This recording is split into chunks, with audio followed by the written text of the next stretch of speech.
Good morning guys. तो चलिए start करते हैं आज की रिवीजन क्लास। देखिए हमारा पहला प्रश्न क्या है। अभी हिंदी का साहित्य पुरस्कार किसे मिला? तो आंसर होगा दया प्रकाश सिन्हा को उनके नाटक सम्राट अशोक के लिए। और अंग्रेजी का मिला था नमिता गोखले को उनके novel things to leave behind के लिए। वैसे साहित्य अकादमी पुरस्कार कितनी भाषाओं में दिए जाते हैं आपको पता है? 24 भाषाओं में। 22 तो आपके संविधान के 8वीं अनुसूची वाली हो गई, एक अंग्रेजी और एक राजस्थानी हो गई। विश्व उपभोक्ता अधिकार दिवस वर्ल्ड कंज्यूमर राइट डे 15 मार्च को मनाते हैं, जिसकी थीम है फेयर डिजिटल फाइनेंस। अब बताओ इस्लामोफोबिया का मुकाबला करने के लिए अंतर्राष्ट्रीय दिवस कब मनाया गया? तो आंसर होगा 15 मार्च को। किस राज्य का मातृ मृत्यु अनुपात मैटरनल मॉर्टेलिटी रेशो सबसे कम है? तो आंसर होगा केरल का। इसका मतलब क्या होता है? 1 लाख जीवित बच्चों के जन्म पर होने वाली माताओं की मृत्यु को मैटरनल मॉर्टेलिटी रेशो कहते हैं।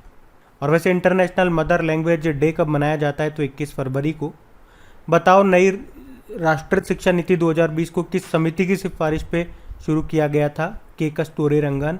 और इससे सबसे पहले लागू करने वाला पहला राज्य बना था कर्नाटक और दूसरा बना मध्य प्रदेश। अच्छा बताओ हुरुन ग्लोबल रिच लिस्ट 2022 के अनुसार सेल्फ मेड अरबपतियों के मामले में दुनिया में भारत कौन से स्थान पर रहा? तीसरे स्थान पे। पहले पे चाइना, दूसरे पे यूएसए। बताओ मिस वर्ल्ड 2021 का खिताब किसने जीता था? कैरोलिना बिलावस्का, ये पोलैंड की है। और 31वें जीडी बिरला पुरस्कार ये मिला है नारायण प्रधान को, और इसमें पुरस्कार के रूप में 5 लाख रुपए की राशि मिलती है। 2050 तक शुद्ध शून्य कार्बन उत्सर्जन का लक्ष्य निर्धारित करने वाला दक्षिण एशियाई शहर कौन सा बना था? ये बना था मुंबई। और आप जानते ही हो भारत का शुद्ध शून्य कार्बन उत्सर्जन का लक्ष्य कितना है? 2070 का है। और भारत का ऊर्जा स्वतंत्रता एनर्जी इंडिपेंडेंट का लक्ष्य है 2047। और अभी पहली भारतीय plastic waste neutral FMCG company बनी थी डाबर। उत्तर भारत का पहला अंतरिक्ष केंद्र किस विश्वविद्यालय में शुरू किया गया? तो आंसर होगा जम्मू यूनिवर्सिटी। चलो बताओ किस दिन को उज्ज्वला दिवस के रूप में हम मनाएंगे? तो आंसर होगा 1 मई को। और 1 मई को ही क्यों? तो आपको याद आना चाहिए जो उज्ज्वला योजना है उसकी शुरुआत होती है 1 मई 2016 को बलिया यूपी से। एक उज्ज्वला योजना 2.0 भी आई थी, वो शुरू हुई थी या वो आई थी कब? 10 अगस्त 2021 को। चलो बताओ वो कहाँ से शुरू की गई थी? ये प्रश्न आपके लिए है। अगला है हमारे नए थल सेना उपाध्यक्ष कौन बने? उपाध्यक्ष की बात हो रही है।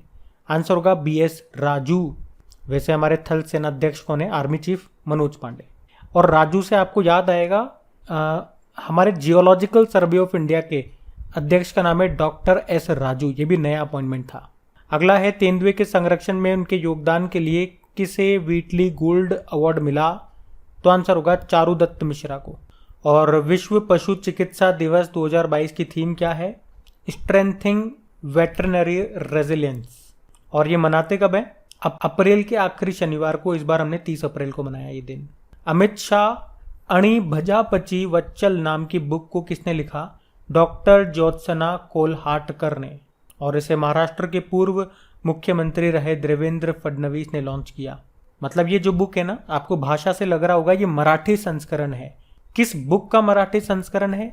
तो एक बुक है Amit Shah and the March of BJP, और उस बुक को लिखा था डॉक्टर अनिर्बान गांगुली और शिवानंद द्विवेदी ने। और इसका मराठी में कन्वर्ट करके लिखा है डॉक्टर ज्योत्सना ने। कौन सा जिला प्रधानमंत्री जन आरोग्य योजना के तहत 100% यानी कि 100% परिवारों को शामिल करने वाला देश का पहला जिला बना? तो आंसर होगा सांबा जिला, जो कि है जम्मू कश्मीर का। शिवालिक स्मॉल फाइनेंस बैंक ने किसे अपना एमडी सीईओ बनाया? अंशुल स्वामी को। और ये जो शिवालिक स्मॉल फाइनेंस बैंक है इसका हेडक्वार्टर मिलेगा सहारनपुर यूपी में।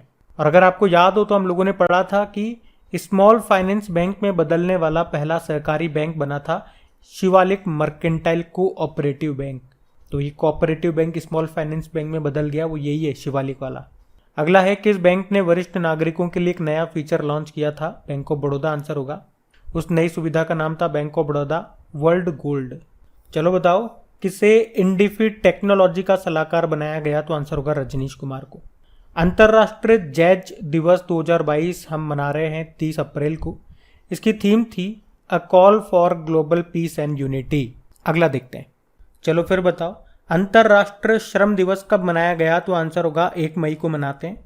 आप जानते हो इंटरनेशनल लेबर ऑर्गेनाइजेशन की स्थापना होती है 1919 को, जेनेवा स्विट्जरलैंड में हेडक्वार्टर है और इसके अध्यक्ष हैं गिलबर्ट होंगबो। अभी ये नए बने थे, 11वें नंबर के हैं। ये टोंगो से हैं। टोंगो देश है एक अफ्रीकी देश, और आप कह सकते हो ये इस पद पर आने वाले पहले अफ्रीकी भी हैं।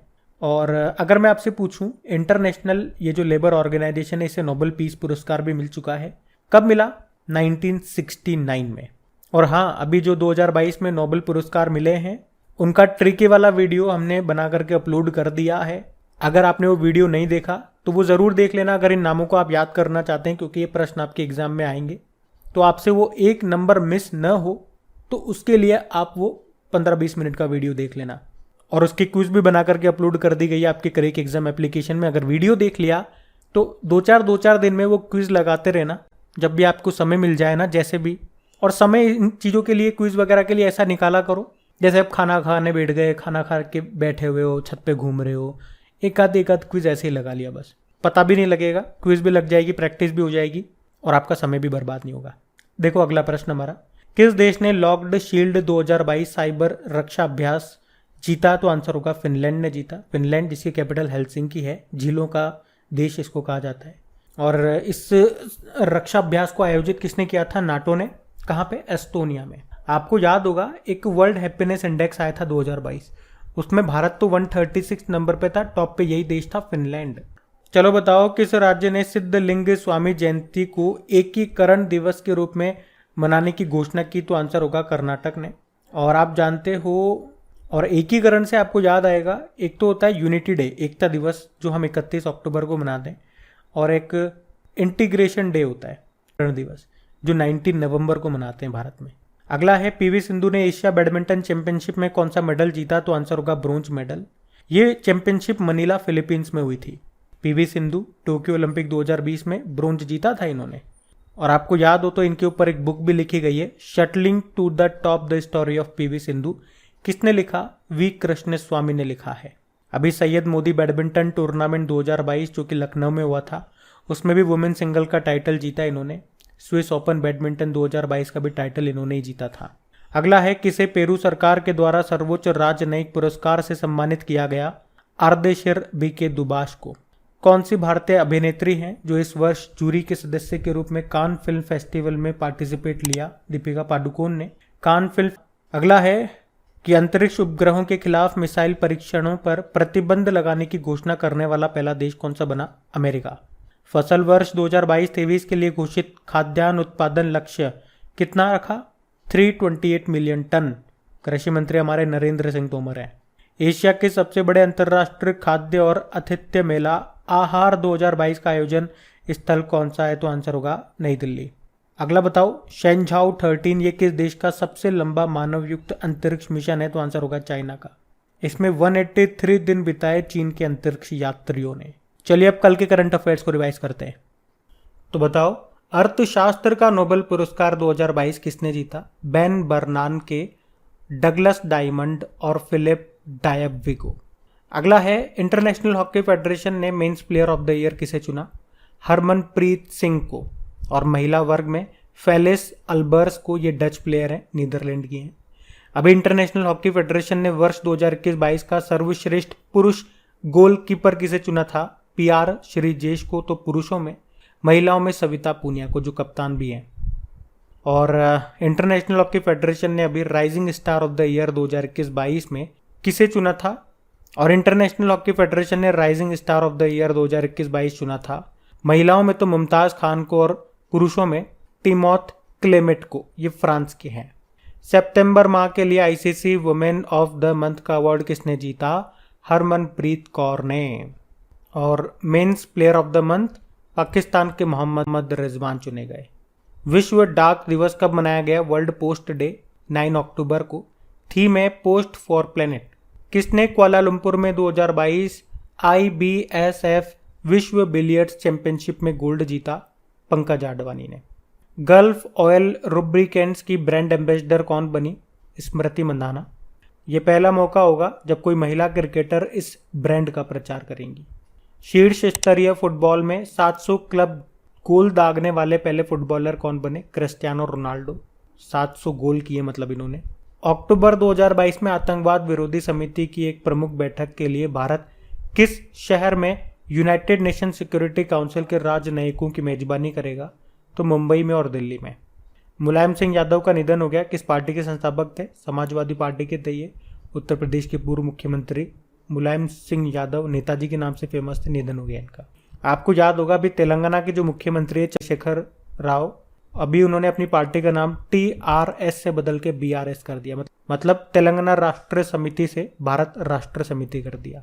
अगला है विश्व मानसिक स्वास्थ्य दिवस, वर्ल्ड मेंटल हेल्थ डे हमने मनाया 10 अक्टूबर को। थीम थी make mental health for all priority.